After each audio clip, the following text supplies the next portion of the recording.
The result of the recent survey reveals that in Cebu Province Division, 82.71% of total learners have no internet connectivity. Hence, these children can be best served via face-to-face learning modalities. President Rodrigo Roa Duterte pronounced that learners need to stay out of school to fight the spread of the disease. Under this circumstance, that the creativity of DepEd leaders was challenged.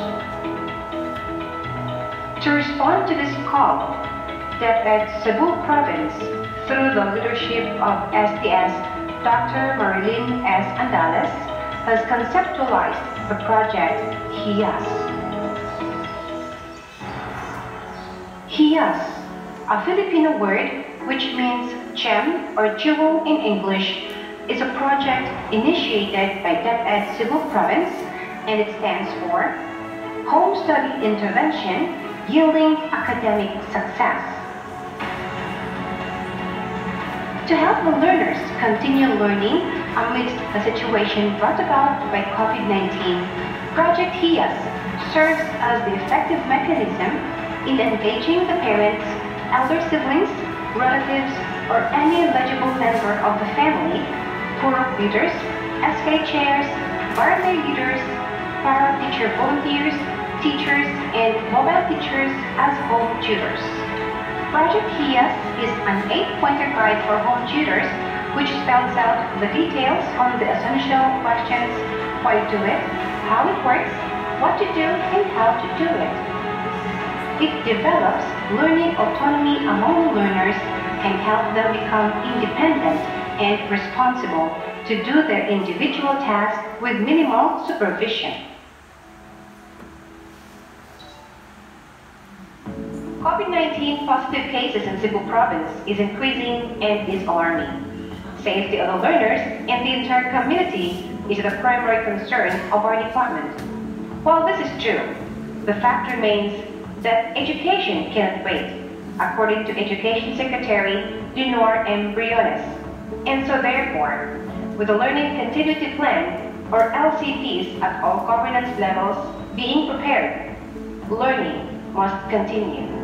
With the prohibition of face-to-face learning, DepEd Cebu Province being committed and determined to continually provide basic education, considered distance learning as the most suitable alternative delivery mode to the recent community health risk level, emboldened by the desire to extend learning towards our young learners despite the impediment.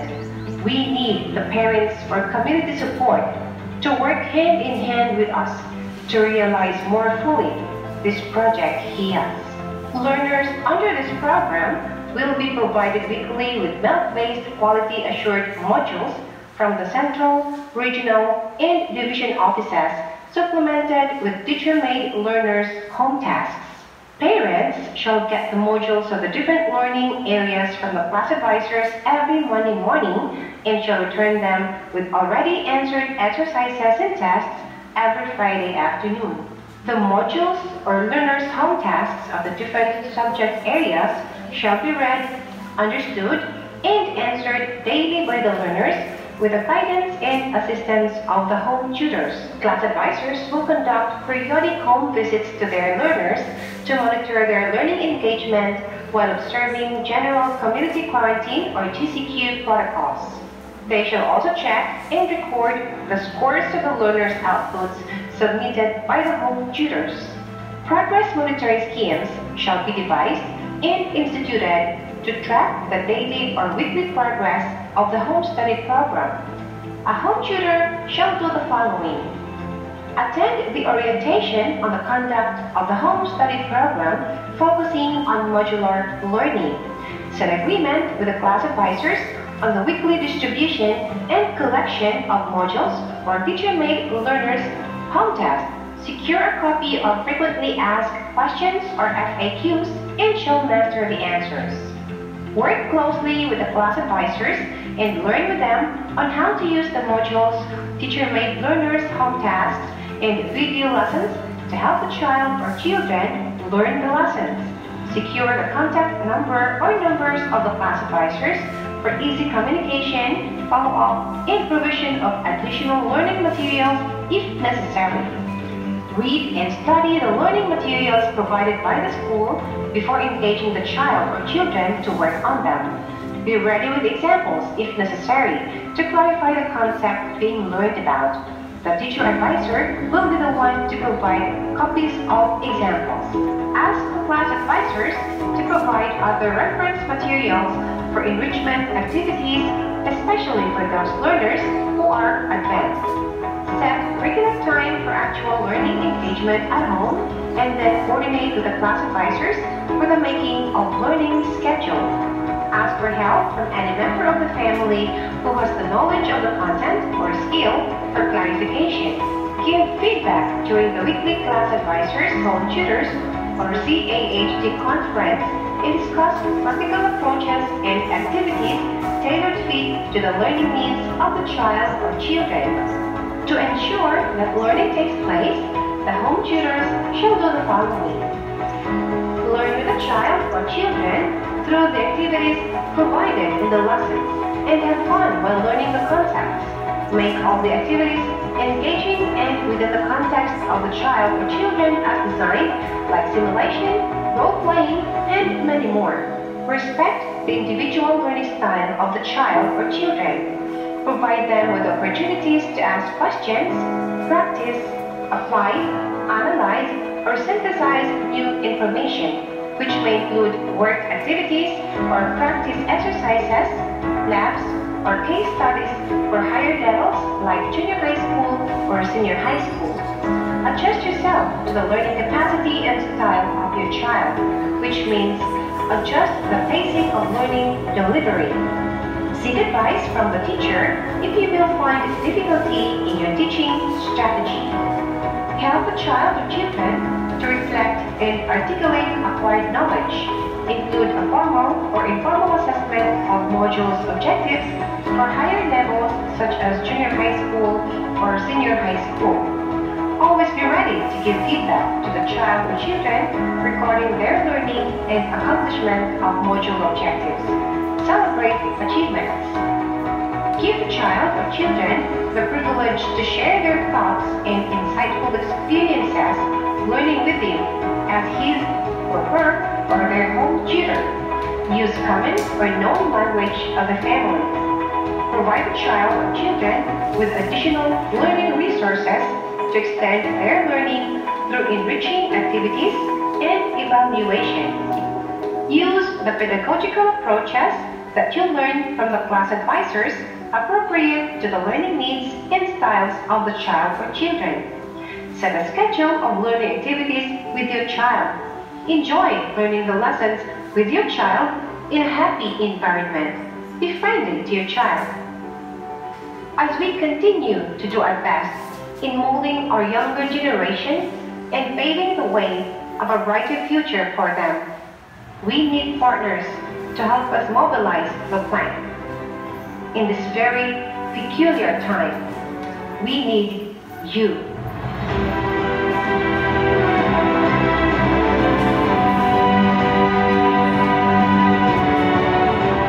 Hello. Oh, nakita na ninyo. Oh. Be friendly to your child.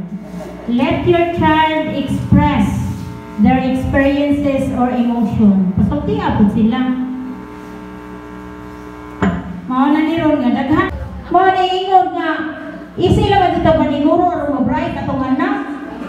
Kay ganahan ra gud ta ang atong anak makadawat og medal in closing. Makadawat og ribbon nga with high honors. Ikaw nanay malipay sa ba ining awarding na kay nakita gyud ang imong paning hamot. Nya mailhan po ninyo kung unsa kasulundanon ang inyong mga anak. Ngamingon mo nga, tinuod sa tigiingon sa maestra nga hapit na sila mamatay kay grabe mo din yung anak ko ba't ha? So ang inyo lang yun diha patasan ang inyong mga pailo o pasinsya sa inyong mga anak. Kaya tingali lamang niya didangtag upat kabuan, nanay anak nga nabukulan, nanay anak na naburan, nanay anak na akimay, kaya basta makakontak mo sa teacher.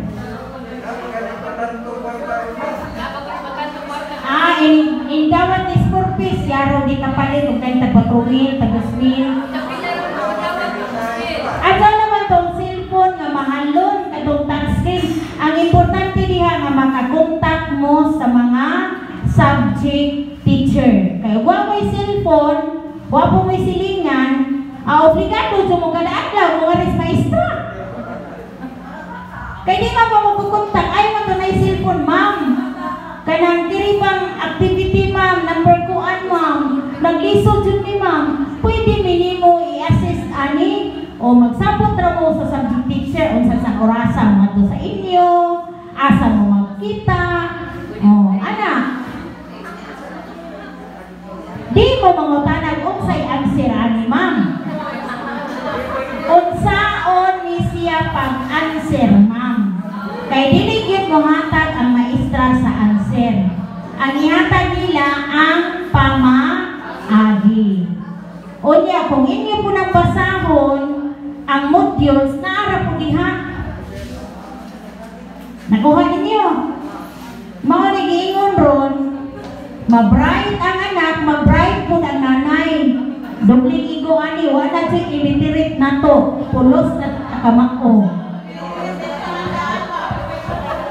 Maniguro dyan ang nanay o kamao. Kaya hindi kamao ang nanay.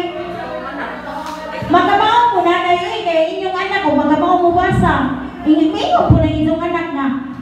Haladong, basahan na diya dong. Makatanaw makani kamao nagambasa mo diba yun? Siyaro. Anak na ni paagi. Extra sa result sa giansiran sa imong anak nga need pa gyud siya enrichment, pwede na to siya ipada inig kuan feedbacking. Nakuha. Then padayon the parents and tutors were interviewed about the feedback, comments, challenges, suggestions of the key learning packets, instructional materials, and use of online platforms for improvement and learning delivery. So, ini ka Monday, sa Monday, magkuha mo sa module. Monday maroon? O, karon magkuha mo sa module. Onya, naatay feedbacking. Kanus ang feedbacking, ini kasunod Lunes na sad. Inyong i-feedback o unsay inyong na-experience, unya unsay kausaban nga atong usbon, aron maghimo tag adjustment. So kita lagi magsabot. Kay aron ini ka Agosto 24, mao na toy atong i-implement. Nakuha ninyo? Kung sabay, ikaw niyo, hago man, uy, magsigimingad to. O, magsabutan sa adjustment nga pag-himuon. Di lang po. Okay, sa atong pilot run, na mga recommendations diha nga butang. Una, simplified instruction. So, ang atong mga instruction ay hatag sa atong mga kabataan, ipasayon. Dili lisod, lisoron. Onya, ang ikaduha, kinahanglan dunay adjustment sa time allotment. I-adjust nato ang allotted time nga gihatag sa kabataan sa kada subject. Ikatulo ding, upgrade internet connection and look for areas with high internet signal. So kung doon na may internet, ipa-upgrade. O niya, pangita mo dapit nga taas o internet connection. Sa mamo, may internet. Kung may internet na may cellphone, no? Kay para asa magod ng internet, cellphone, nga modular man, kana siya if in case doon na mo'y problema. Kay na may mga modules na ihatag ninyo, na ipaansiran. O niya, kung na may problema, niya inyong bata di sad kasabot, kamo di sad mo kasabot, pwede ra mo manawag sa subject teacher. Na may telephone number nga among ipakapin sa envelope. Mao na inyong kontakon. Ako lang mong tunganan o kisay mga maestra niya sa subjects afterwards. Then, sunoding, provide more explanation and examples in the module. So, tanaw ninyo kung nabay mga explanation, nabay mga examples nga gihatag sa module. Kay guwag gani da, ko ana ni bago ni maestra. Onya, ang teacher made learner home task should not be given along with the module. So, dili siya iuban paghatag sa module ang teacher made. Nga naman, enrichment siya. Run a basic education learning continuity plan. Mao ng BE-LCP.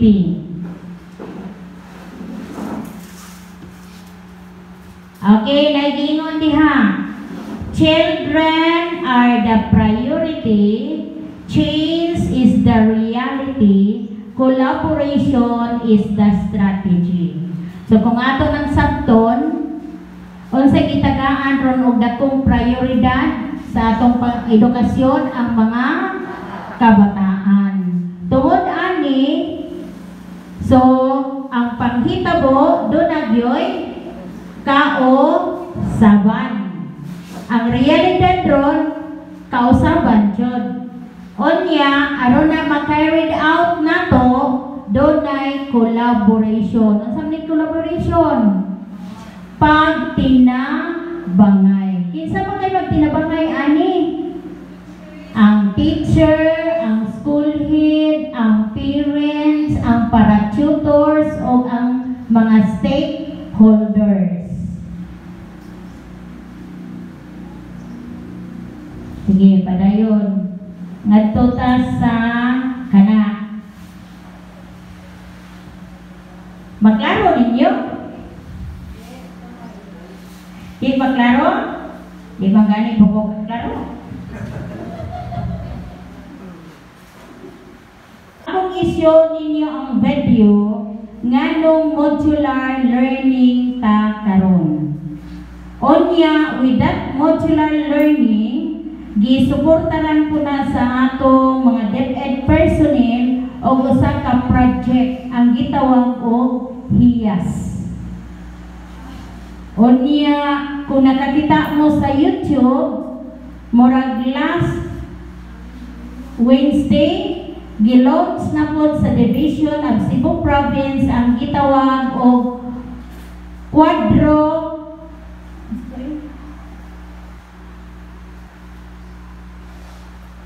basta kay kwadro to niya, diin ang gikuan bata mao'y sentro sa panerbisyo. So gihatagan gyud og priority ang mga kabataan nato karon.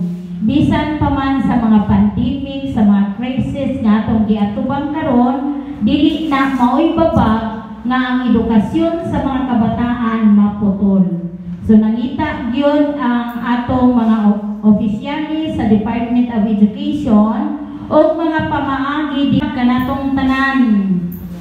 So welcome mo sa atong orientation for the pilot testing on the printed modules learning modality nga mao'y atong i-adapt karon sa atong school year 2020-2021.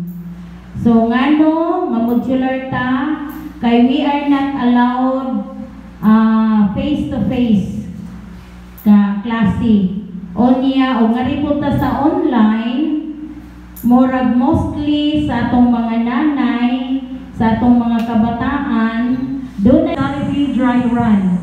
So I hope you will learn a lot today. So to formally start with the program, may I request everyone to invoke the Almighty. Ladies and gentlemen, may I request all of you to stand for invocation and national anthem. We would like to start this program a prayer and followed by the national anthem. Please all rise, respected teachers and parents.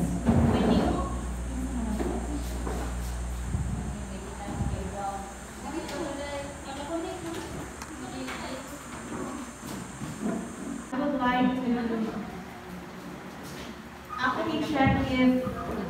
i-check if kompleto na ba ang attendance sa parents.